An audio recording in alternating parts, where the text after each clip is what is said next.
புலம்புறவங்களுக்கு மெயினா சொல்றது முன்னோர்கள் வழிபாடு அவ்வளவு முக்கியமான ஒரு விஷயம் தான். நீங்க முன்னோர்கள் வழிபாடு பண்ணி பாருங்களேன், உங்களுக்கே அந்த மாற்றம் தெரியும். அப்படி முன்னோர்கள் பாதிப்பு இருக்கிறது ஒரு ஜாதகத்துல நம்ம எப்படி கண்டுபிடிக்கலாம்? எந்த மாதிரியான கிரகத்தோட அமைப்பு இருக்கிற பட்சத்துல நம்மளுக்கு பித்ரு தோஷம் இருக்குது, ஒரு கஷ்டப்படுறவங்களுக்கு உதவி பண்றது, திடீர் தர்ப்பணம் கொடுக்கிறது வந்து பாத்தீங்கன்னா மெயினான அமாவாசையில பதிவு பண்ணணும். ஆடி அமாவாசை இந்த மாதிரி தினங்கள்ல கண்டிப்பா பண்ணணும். அது தவிர்க்க முடியாம கண்டிப்பா பண்ணணும். அந்த ஒரு நாள் பண்ணீங்கன்னு நினைச்சுக்கோங்களேன். மேலும் வந்து பாத்தீங்கன்னா சூரியன் நீசத்துல இருக்காரு, இல்ல சூரியன் வந்து மறைவு ஸ்தானத்துல இருக்காரு. இந்த மாதிரியான விஷயங்கள் சூரியன் நிலை வந்து சரியில்லாம இருக்குது, சூரியன் வந்து ஒரு பாதிக்கப்பட்ட நிலையில இருக்காங்க அப்படின்னாலுமே கட்டுமானத்தின் வலிமை, கட்டிடங்களின் பாதுகாப்பு, ஸ்ரீ துர்கா டிஎம்டி கம்பிகள். DVR Garden Signature Living T Nagar இப்போ திருவள்ளூருக்கு வந்தாச்சு. Near DMart on new bypass road, Tiruvallur நகராட்சிக்குட்பட்டது. பிளாட் 20 லட்சம் முதல். கான்டாக்ட் 9955511814. பக்தி கஃபே நேயர்கள் அன்பர்கள் அனைவருக்கும் யோக பிரபாவின் அன்பான வணக்கங்கள். இந்த பதிவுல நம்ம எதை பற்றி பார்க்க போகணும் அப்படின்னா, நிறைய தோஷங்கள் இருக்கிறது. அதுல ரொம்ப முக்கியமான தோஷம் நம்ம என்ன தோஷம் சொல்லுவோம்னா பித்ரு தோஷம்.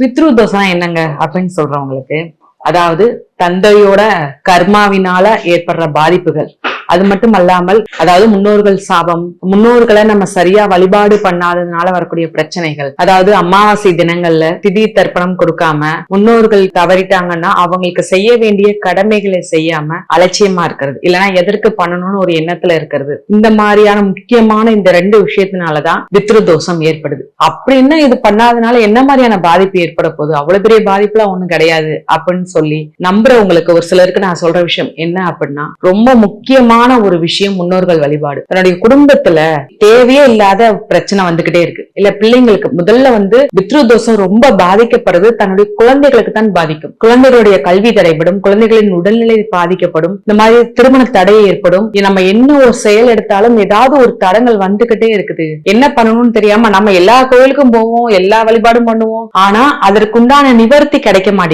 அதாவது முன்னோர்கள் சாபம் இருக்கிற பட்சத்துல கண்டிப்பா இதன் அமைப்பு எல்லாமே இருக்கும். வீட்டுல பிரச்சனை இருக்கும், அதாவது எதிர்மறை ஆற்றல் இருக்கிற மாதிரியான ஒரு உணர்வு, மன அழுத்தம் எல்லாமே இருக்கும். எத்தனை கோயில் ஏறி இறங்கினாலும் இந்த மாற்றம் நமக்கு தெரியலேன்னு சொல்லி புலம்புறவங்களுக்கு மெயினா சொல்றது முன்னோர்கள் வழிபாடு அவ்வளவு முக்கியமான ஒரு விஷயம் தான். நீங்க முன்னோர்கள் வழிபாடு பண்ணி பாருங்களேன், உங்களுக்கே அந்த மாற்றம் தெரியும். அப்படி முன்னோர்கள் பாதிப்பு இருக்கிறது ஒரு ஜாதகத்துல நம்ம எப்படி கண்டுபிடிக்கலாம்? எந்த மாதிரியான கிரகத்தோட அமைப்பு இருக்கிற பட்சத்துல நம்மளுக்கு பித்ரு தோஷம் இருக்குது, அதற்கு நம்ம என்ன மாதிரியான வழிபாடு பண்ணா அந்த பித்ரு தோஷம் சாபம் நம்மளை விட்டு விலகும் அப்படிங்கறத வச்சு பார்த்துடலாம். முதல்ல வந்து பாத்தீங்கன்னா 9ஆம் பாவகத்தை தான் சொல்லுவோம். ஏனென்றால் 9ஆம் பாவகம் தான் தந்தை ஸ்தானம், அது மட்டும் அல்லாது முன்னோர்கள் ஸ்தானம் சொல்லி சொல்லுவாங்க. சரிங்களா? இந்த ஸ்தானத்துல பாவ கிரகங்கள் இருக்குது.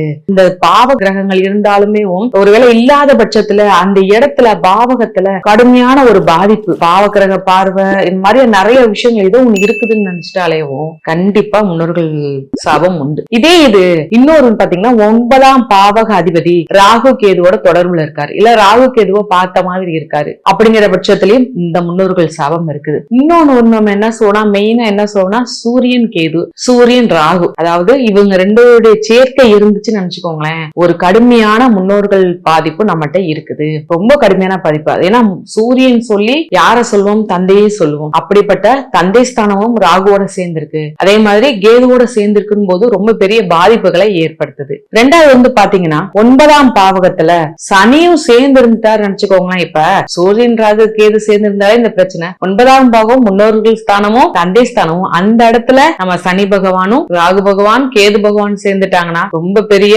ஒரு முன்னோர்கள் சாபமா. இதே இது 9ஆம் பாவக அதிபதி 8ஆம் பாவகத்துக்கும் 12ஆம் பாவகத்துக்கும் பலவீனமாக இருந்தாங்க அப்படின்னாலும் இதன் பாதிப்பு பயங்கரமா இருக்குது. மேலும் வந்து பாத்தீங்கன்னா சூரியன் நீசத்துல இருக்காரு, இல்ல சூரியன் வந்து மறைவு ஸ்தானத்துல இருக்காரு. இந்த மாதிரியான விஷயங்கள் சூரியன் நிலை வந்து சரியில்லாம இருக்குது, சூரியன் வந்து ஒரு பாதிக்கப்பட்ட நிலையில இருக்காங்க அப்படின்னாலுமே இந்த முன்னோர்கள் பாதிப்பு பயங்கரமா இருக்குதுன்னு அர்த்தம். ரெண்டாவது வந்து பாத்தீங்கன்னா இது ரொம்ப எப்படி வகை பிரச்சனை வரும்னா, தந்தை வழி மூலமா ஒரு தொடர்பு சம்பந்தப்பட்ட பிரச்சனை வரும், தந்தை வழி உறவுகள் மூலமா ஒரு பிரச்சனை, சொத்து பிரச்சனை, அதாவது தந்தைக்கு உடல்நிலை குறைபாடு, இந்த மாதிரியான நிறைய விஷயங்களை இந்த முன்னோர்கள் சாபம் குறிக்குது. மெயினா வந்து பாத்தீங்கன்னா சொத்து பிரச்சனை அதிகமா இருக்கும். அப்படின்னா தந்தை வழி கர்மா வந்து அதுவும் பாதிப்பு கொடுக்குது. இந்த முன்னோர்களை மதிக்காம அவங்களுக்கு செய்யக்கூடிய கடமைகளை செய்யாம விடுறதும் ஒரு பெரிய பாதிப்பை கொடுக்கும். கொடுக்குது. சரிங்களா? இது நம்ம மெயினா பார்க்க வேண்டியது முன்னோர்கள் வழிபாடுதான். என்ன பண்ணணும் முதல்ல அப்படின்னா, அதாவது உங்களால என்ன அமாவாசை மாதத்துக்கு வரக்கூடிய அமாவாசை அப்ப சரிங்களா, மெயினா போய்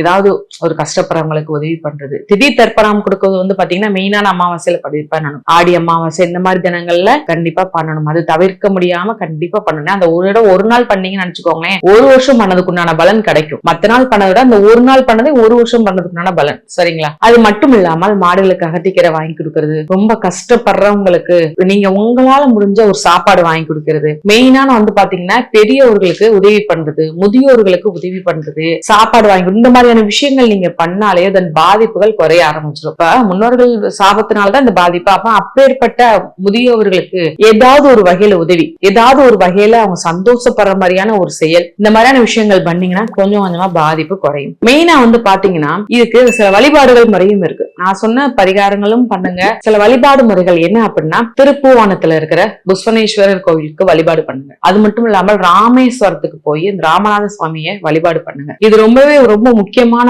வழிபாடு. அவங்க அமாவாசை தினம், பௌர்ணமி தினங்கள்லாம் பாத்தீங்கன்னா அவங்களுடைய பெயர்ல, உங்களுடைய முன்னோர்கள் பெயர்ல அன்னதானம் போடுங்க. அப்படி இல்ல அப்படின்னா உங்களுடைய முன்னோர்கள் பெயர்ல ஏதாவது ஒரு நல்ல காரியம் பண்ணுங்க. ஏதாவது ட்ரஸ்ட் வச்சு படிக்கிற பிள்ளைங்களுக்கு, கஷ்டப்படுற பிள்ளைங்களுக்கு படிப்பு சொல்லி கொடுக்கறது, இல்ல அவங்களுக்கு தேவையான திங்ஸ் வாங்கி கொடுக்கறது, இந்த மாதிரியான நிறைய விஷயங்கள் பண்ணாலே இந்த முன்னோர்கள் சாபம் போயிடும். இது எந்த விதத்திலையும் அலட்சியம் இல்லாம இருக்கிறது ரொம்பவே சிறப்பு. வாழ்க்கையில ரொம்பவே முக்கியமான விஷயம். நம்ம எவ்வளவு பிரச்சனைகள் நம்ம கிரகங்கள்ல மாறுது, தசாபத்தி மாறுது, நிறைய மாற்றங்கள் இருக்குது, நிறைய பயிற்சி நடக்குது, எல்லாம் சூப்பரா இருக்குது, எல்லாமே இருந்தாலுமேவும் எல்லா விதத்திலையும் 100% இருந்தாலுமேவும் நம்மளுக்கு பாதிக்கக்கூடிய ஒரு விஷயம், ரெண்டு விஷயம் என்ன அப்படின்னா, முன்னோர்கள் சாபமும் குலதெய்வத்தோட அருள் இல்லாதனாலும். நம்மளுக்கு இந்த அதே மாதிரி குலதெய்வத்தோட அருள் இல்லைன்னு நினைச்சுக்கோங்களேன், எந்த சாமியும் நம்ம முன்னாடி வந்து நிக்காது, எல்லா சாமியும் வழியை அடைச்சுக்கிற மாதிரி இருக்கும். அதனால 2 வழிபாடுமே ரொம்ப முக்கியமான வழிபாடு. நிச்சயமா பண்ணுங்கள். இதன் பாதிப்புகள் எல்லாமே குறைந்து உங்களுக்கு முன்னோர்களின் ஆசீர்வாதம் பரிபூர்ணமாக கிடைக்கும். வாழ்த்துக்கள்.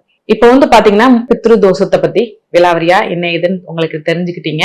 இதே மாதிரி என்ன வழிபாடு பண்ணா இந்த தோஷத்தை நம்ம நிவர்த்தி பண்ண முடியும், என்ன பரிகாரம் பண்ணா நிவர்த்தி பண்ண முடியும்ங்கிறது தெரிஞ்சுக்கிட்டீங்க. கண்டிப்பா பண்ணுங்க. உங்களுக்கு தோஷ நிவர்த்தியாகி உங்கள் முன்னோரோட ஆற்றல், உங்களுடைய ஆசீர்வாதம் பரிபூர்ணமா கிடைக்கும். இதே மாதிரி மற்றொரு பதிவுல இதை விட ஒரு நல்ல உங்களுக்கு தெளிவான விளக்கத்தோட இன்னொரு பதிவுல உங்களை சந்திக்கிறேன். நன்றி, வணக்கம். இந்த வீடியோ உங்களுக்கு பிடிச்சிருந்தா லைக் பண்ணுங்க, ஷேர் பண்ணுங்க, கமெண்ட் பண்ணுங்க. மறக்காம பெல் பட்டனை கிளிக் பண்ணிட்டு பக்தி கஃபே தமிழ் சேனலை சப்ஸ்கிரைப் பண்ணிடுங்க.